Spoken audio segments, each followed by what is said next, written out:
So let's hope that take 2 works and you get to see it. Of course, if you're seeing this, you're getting to see it.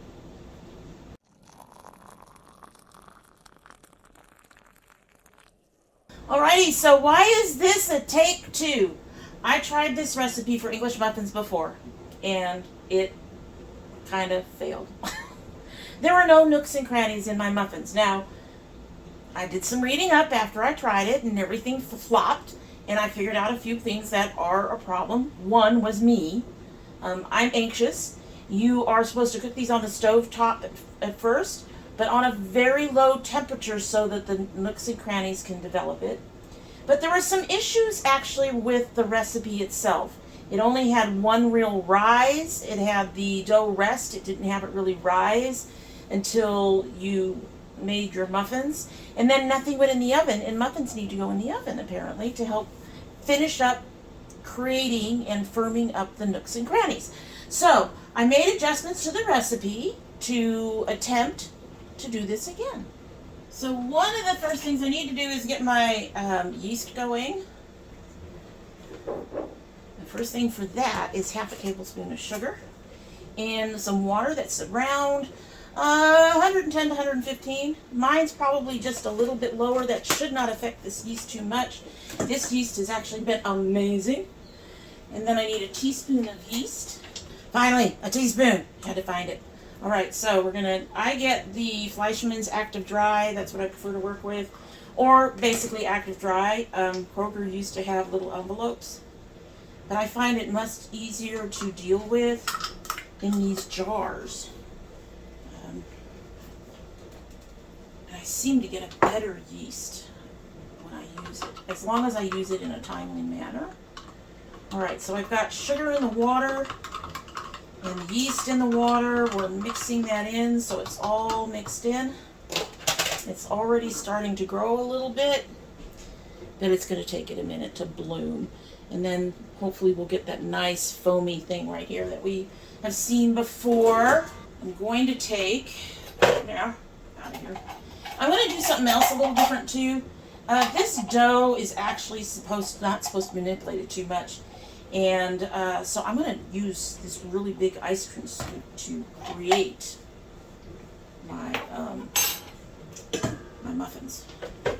Alright, so half a cup of milk. Picking up my milk.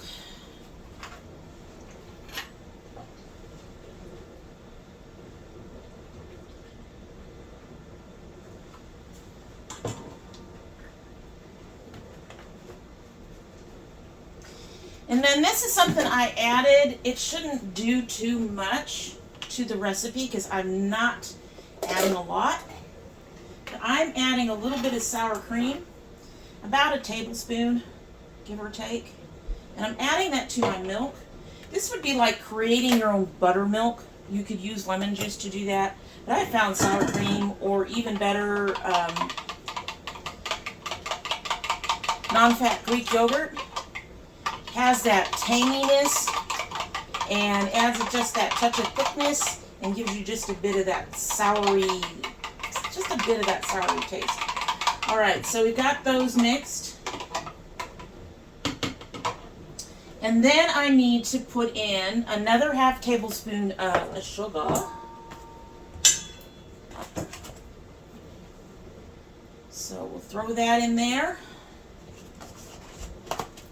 That should be it for the sugar. And then finally, also in here, I'm going to mix it in slow. It's a little brown. It's some melted and slightly cooled butter. It had this recipe had this whole trick where you were supposed to put all of this stuff in the microwave until the microwave could melt the butter. Until the milk was hot enough to melt the butter. I tried that. My milk curdled. So we're not going there. We're not doing that again. Hey, you need to be a little drier than that. So we'll just wipe that out real quick.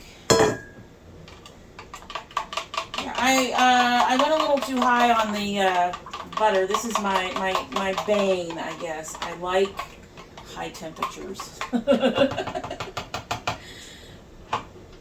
All right, so now we need our flour. I do have my flour thing back here. I don't know if you can see that. It's got some flour in it, but because one of these big bags will not fit in there when there's other flour in there, it barely fits in there when that thing is empty.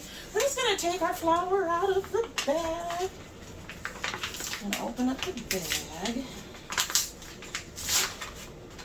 In a little bit, I'm going to have to move all this stuff out of the way and get out my board. You don't see my board. I like my board. I am going to use my measuring cup from here.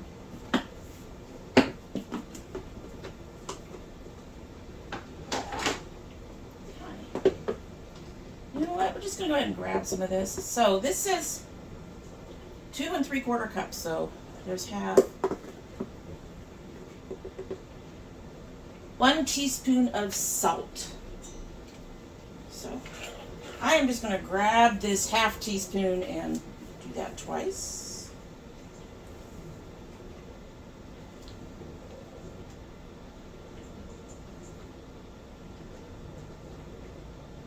Now this was one of the things that my taste testers told me, is that this recipe was undersalted. Okay, so our butter's there. Our yeast is doing its thing. I am very quickly going to move stuff out of the way, and then we will get down to the kneading and all that, mixing it all together and kneading. But I can put all the rest of these ingredients away, so I might as well do that. Let my yeast continue to rise, and I'll be right back. Alrighty, so we need to start with a whisk. Whisk the salt in here. You don't want your salt and your yeast to really get introduced too early. The salt will kill the yeast. So you want to be careful about that. Just get that real whisked in real well. And now,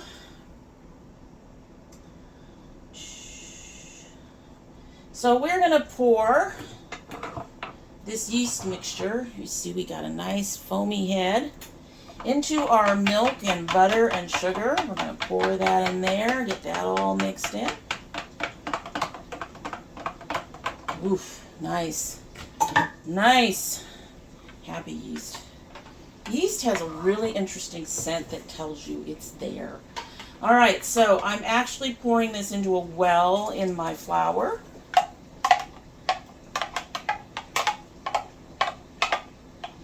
I'm just going to use this spoon to get the mixing started, but I am going to have to get my hands in there eventually. But right now, we just want to get everything mixed together. That's what we're going to do.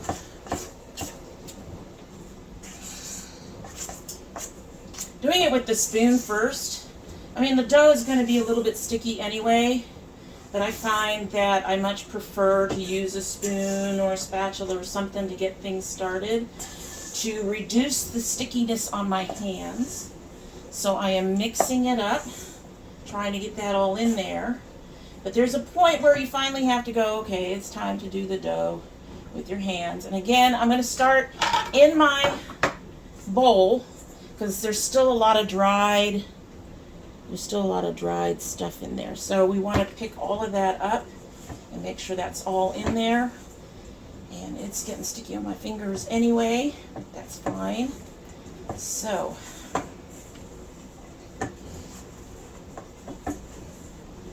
I'm trying to pick up all of that.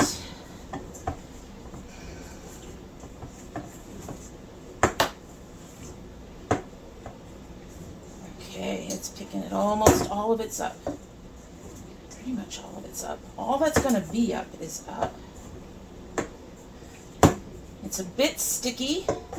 We want it smooth and not so sticky by the time it's done. So we're going to get ready to knead. I'm going to drop you down a little bit. Messy fingers. Pretty board. I need a new one. It's starting to crack. Anyway, I did pour my flour in there. As you can see, it quite filled it up, despite taking flour out of both ends of it, out of the thing here and out of the bag. So we're going to put a little bit of flour on here, just a little. That should be enough, hopefully.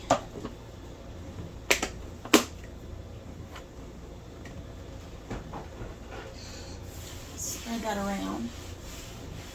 So it's a little on the thinner side. You don't want a whole huge amount of flour in it at once.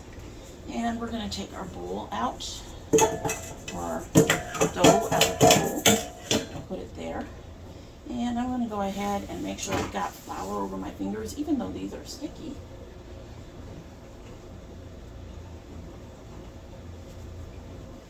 Alright, so this one is supposed to be until smooth. It says don't over knead the dough. You don't want to overwork this dough. You want it to, you don't want it to be a heavy dough. So you want to get it till it's smooth. It does not necessarily need to pass the window pane test, which is a test I think I showed you guys on the challah bread. But you do want it to be a nice, not so sticky dough for what happens next. You want it to have that risability. You want to have, you know, the flexibility to do the rise.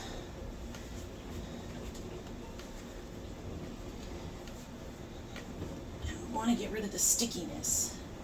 And I'm judging the stickiness by the hand that has no dough on it, because dough will stick to dough.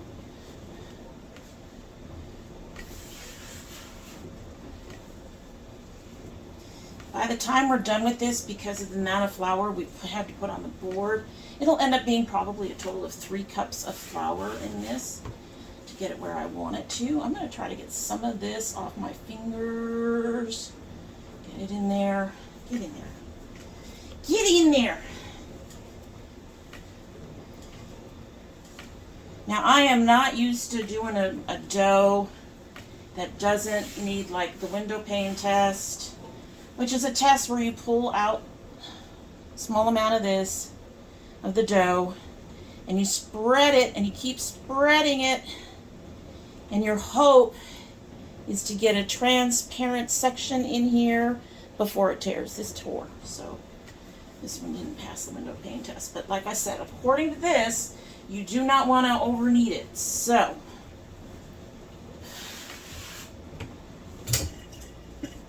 you want the dough smooth. She's feeling pretty smooth. She's feeling pretty smooth. Oh, there's a reason for this. Doing the thing.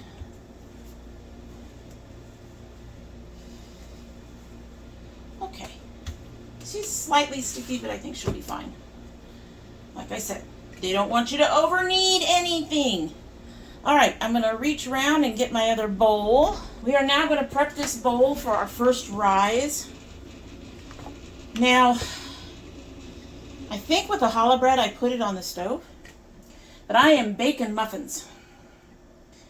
And so my kitchen is plenty warm, and I shouldn't have to do anything with it.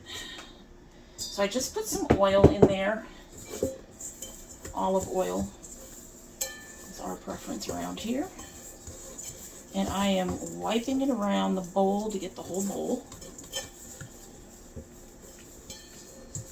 I think I put in just a little too much. It's okay, we'll take our dampening towel and we'll clean some of that up. Just a little bit. Just a little bit. We're going to get this towel wet. Alright, so our dough, feels nice, is going in here. And I'm rolling it around to get it completely covered in oil. That helps keep it from sticking to the bowl later. Alright, and I'm going to get this wet, and I'm going to lay it over the top of this so we have a slightly damp environment. And we're going to let it rise for about an hour or until it's doubled in size. When we get there, I'll be back. Our dough is ready. It might be slightly overproven because, as you see, it's not bouncing back from where I pressed in. We'll see. I got a tray here. I made sure it had some height to it. I'm actually going to be ordering some actual baking trays. Not baking. Rising trays for you to put bread and stuff in. And I've lined, but for now I'm using this, and I've lined it with parchment. And the reason I'm doing that is because when I do my my muffins in here. I want the space so I can put my towel over the top again.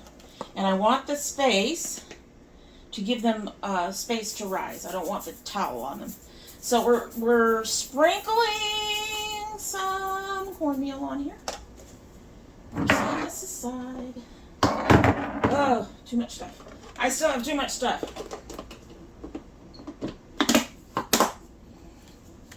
I'm going to move that back. And I'm going to kind of shake that. Oh, that can help. I was hoping that shaking that around would help spread the cornmeal a little better. Okay, so. Alrighty, so now we're going to go ahead. This is going to deflate as soon as I put the scoop in it, but we're going to try using an ice cream scoop. Now these will still end up being fairly small because of the size of my ice cream scoop. It is a larger ice cream scoop, but I'm hoping I can find something bigger if this works, because these will still be small muffins. So we are going to take a look at our dough. It's looking pretty good. Don't want to manipulate it too much. So I'm going to use my ice cream scoop and we're going to pull that out. Oof. And then I'm going to flatten that into a little round ball, about 1/2 inch they say. And that's going to sit on there. See how many we get. Supposed to get at least 10, I think. I want to make sure I'm filling my scoop. And then flatten it out a little bit again. That one didn't round very well. So we're going to actually go ahead and round it a bit and then flatten it again. There we go. Hoping I can fit 10 in here. And we're resting them on top of the cornmeal that's on parchment. I don't know if I mentioned that. Scooping up some more. Hey, let go. Again, I'm just trying not to over manipulate this dough. This particular dough has issues when it's over manipulated.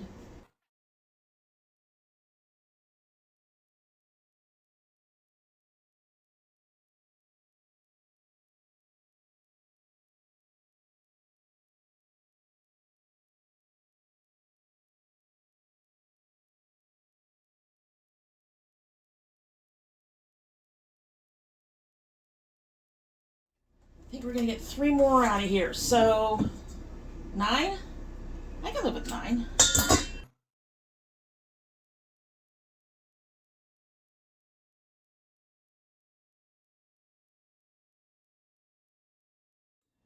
I know you guys are in an awkward spot. Husband came home and we had lots of stuff going on. Okay, yeah, so that's just enough to make 1 more. So we are going to get 9. Which means they're going to be slightly bigger, ever so slightly bigger, than what the original recipe called for. I'm moving things around to kind of give this some space in here. And we're flattening it out again. Last one! The last one. Right?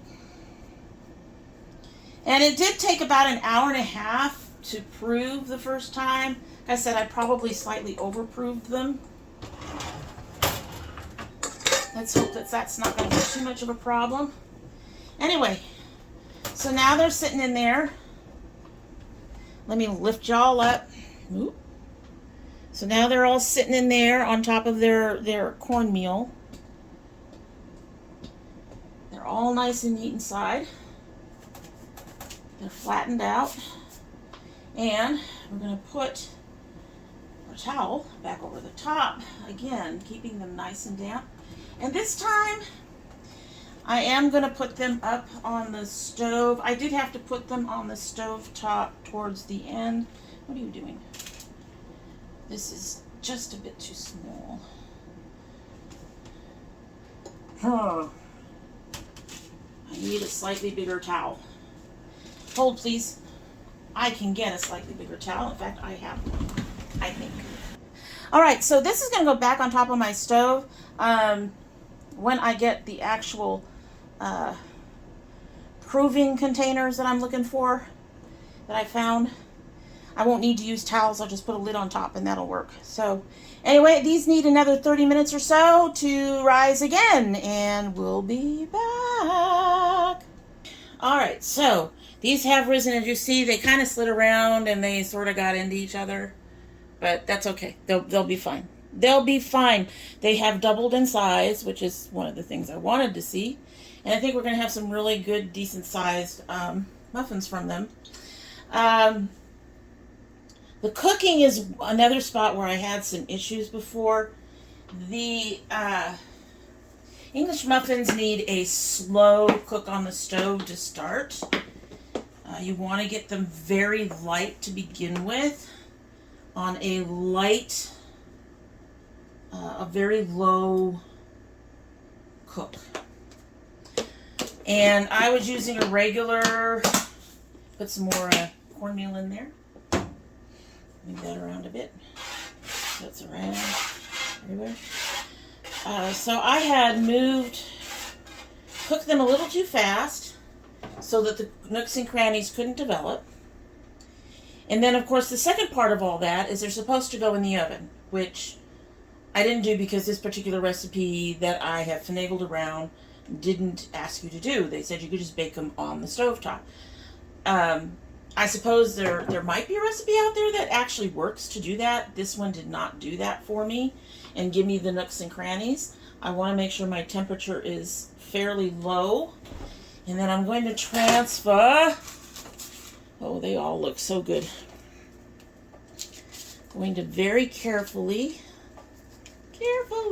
we don't want to mess with them too much. Come on up.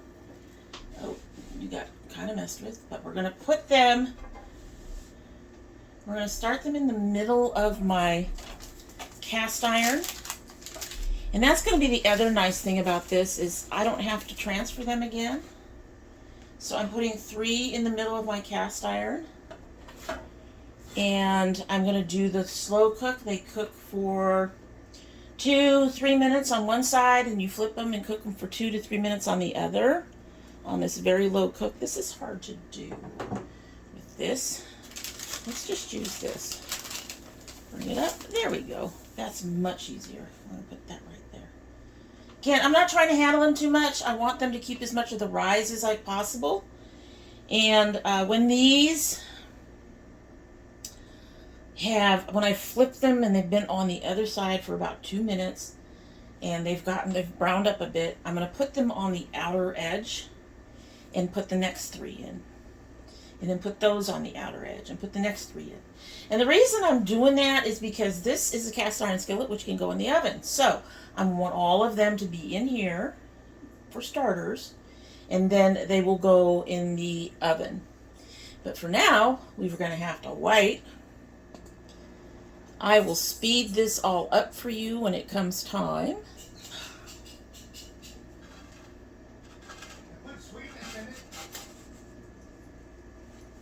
Okay, we want these to actually be browned on the bottom.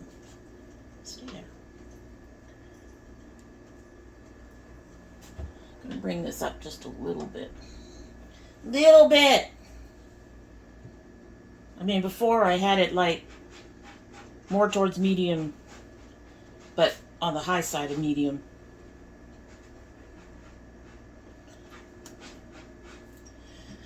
When I get the last of them in here, I'm going to turn on my oven. It'll be 425, and then they're supposed to bake about 7 to 10 minutes. And then they have to rest before I can actually show you the nooks, see if they got nooks and crannies. Let's all cross our fingers and hope. Yeah, let's hope. Let's hope. All right. So I'm going to be sitting here doing this, and you guys are going to get the speedy part of it because, like I said, they take 2 to 4 minutes aside. But I'm going to compress it for you guys. That's the last one I put in. I don't know which one was the first one I put in.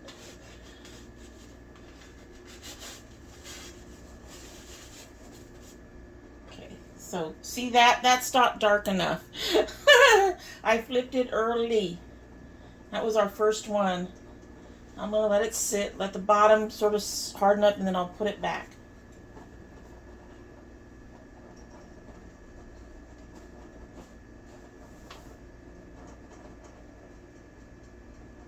Oh, that's interesting.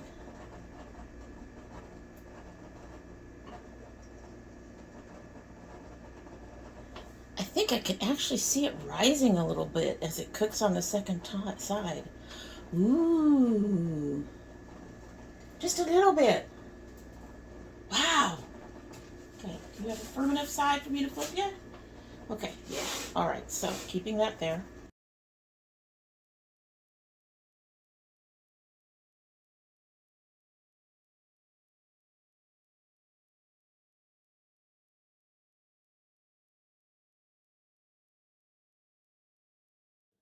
So why am I starting them in the middle?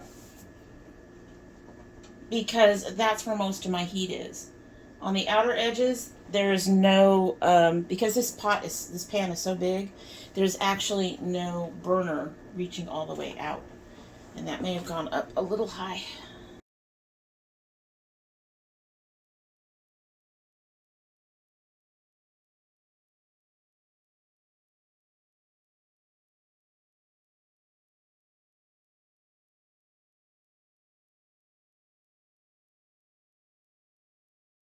Look at these, the ones that have been in the pan longer.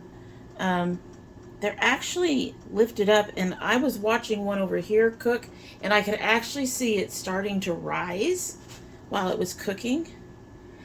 So far, my biggest issue is getting them out of here and into here, especially since they sort of, proved into each other. So that's why a couple of them came in kind of more flattened out than they should have.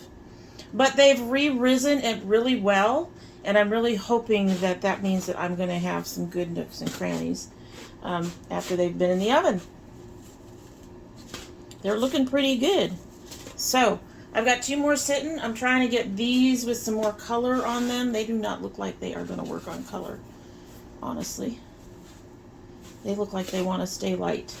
This one in particular. So I'm just going to shove it over the side. It can be a light colored one. It has some color on it. And so I'm shoving that over the side, and I'm going to get these last 2 in here shortly, and then I'm going to go ahead and throw it in the oven. Like I said, it's 425 for about 10 minutes. And then we will let them cool before we try to open them up, and because we need to let the crumb structure set. So then we'll let them cool, and we'll see if we actually got any nooks and crannies. But I will say that these are already doing better than the first ones I did with this recipe by doing quite a few of the adjustments that were noted in several other recipes around the web. As I said, it may be possible to completely do your muffins completely on the stovetop, but there were other issues with this particular recipe as well. So hopefully I'll have the nooks and crannies, and I won't have to go hunting down a new recipe. At any rate, for you it'll be just a second, but I'll be back. Y'all, it would have been better for you to been on this side the whole time.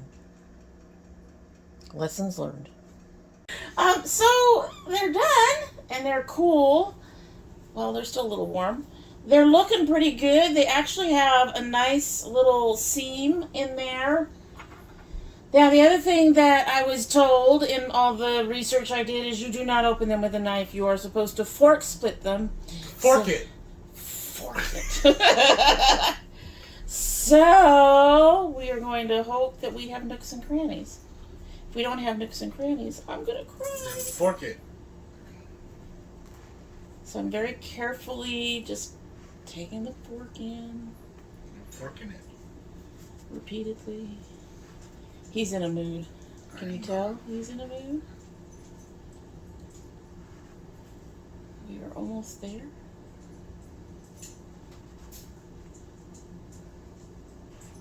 I'm scared. Okay, at this point, I don't know, guys. There are no real nooks and crannies. unfortunately. So I don't know if it's just this particular recipe. They look good.